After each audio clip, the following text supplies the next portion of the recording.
बांधकाम कामगार योजना ही राज्य सरकारची सर्वात महत्त्वाची योजना असून या योजनेमार्फत बांधकाम कामगार यांना वेगवेगळ्या प्रकारच्या 32 कल्याणकारी योजनेचा लाभ दिला जातो। तर मित्रांनो, या अगोदर आपण एक व्हिडिओ बनवला होता की त्या व्हिडिओमध्ये बांधकाम कामगार यांना सेफ्टी किट कशी मिळणार किंवा सेफ्टी किट मध्ये कोणकोणत्या प्रकारच्या वस्तू मिळणार आहे याची मित्रांनो अनबॉक्सिंग सुद्धा आपण मागच्या व्हिडिओमध्ये करून दाखवली होती।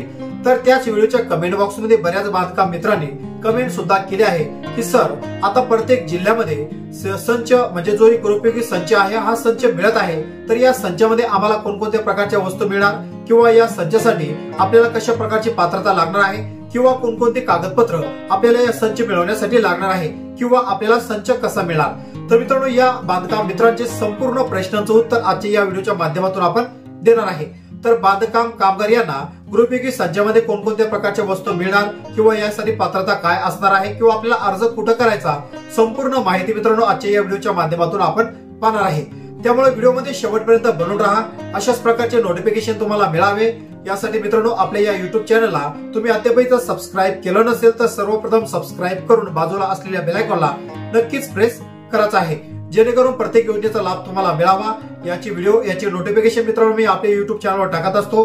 नोटिफिकेशन मिळावं आणि प्रत्येक योजनेचा लाभ तुम्हाला मिळावा हाच हेतू या आपल्या युट्यूब चॅनलचा आहे। तर मित्रांनो, चला आता गृहोपयोगी संचामध्ये कोणकोणत्या वस्तू मिळणार आणि यासाठी आपल्याला अर्ज कसा करायचा, चला पाहूया सविस्तर माहिती। तर मित्रांनो, बांधकाम कामगार ही योजना या योजनेसंदर्भातील अशी ही महत्त्वाची अपडेट होती। तर मित्रांनो, आजच्या या व्हिडिओमध्ये आपण बांधकाम कामगार यांना जी गृहोपयोगी संच आहे हा संच यामध्ये कोणकोणत्या वस्तू आणि किती नगामध्ये मिळणार आहे यात आपण पाहणार आहे। तर मित्रांनो, या योजनेसाठी काही महत्त्वाच्या शर्ती आणि अटी सुद्धा आहेत। त्यातली पहिली जी अट आहे, महाराष्ट्र इमारत व इतर बांधकाम कामगार कल्याणकारी मंडळांतर्गत नोंदणीकृत असलेला बांधकाम कामगार ज्यांची नोंदणी ही सक्रिय असणं गरजेचं आहे।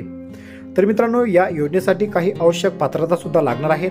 तर यासाठी अर्जदार कामगाराची वय हे 18 ते 60 वर्ष दरम्यान असणं गरजेचं आहे। त्याचबरोबर बांधकाम कामगार हा राज्याचा रहिवासी असणं गरजेचं आहे। अर्जदार हा मागील 12 महिन्यामध्ये 90 दिवसापेक्षा बांधकाम कामगार म्हणून सक्रिय असणं गरजेचं आहे। त्याचबरोबर मित्रांनो, बांधकाम कामगार यांना कोणकोणत्या वस्तू मिळणार चला पाहूया सविस्तर।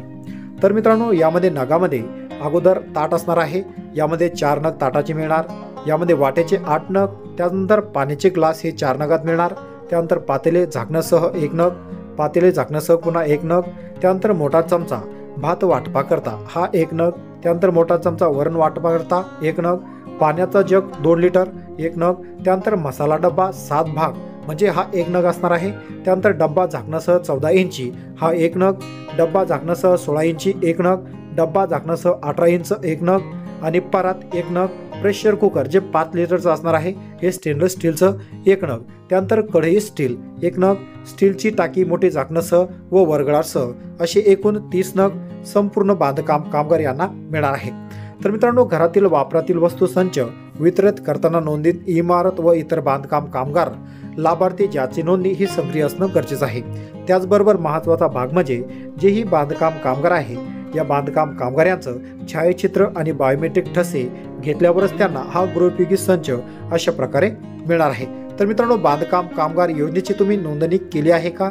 जर नोंदणी केली नसेल आणि तुम्ही बांधकाम कामगार असाल तर त्यांच्यासाठी ही महत्त्वाची अशी अपडेट आहे आणि त्यांना अशा प्रकारे जे 52 प्रकारचे जे वस्तू आहे या वस्तू बांधकाम कामगार यांना मिळणार। तर मित्रांनो, अर्ज हा ऑफलाईन असल्यामुळं हा अर्ज तुम्हाला झेरॉक्सवर मिळून जाईल आणि हा अर्ज तुम्हाला तुमच्या बांधकाम कार्यालयात जमा सुद्धा करावा लागणार आहे।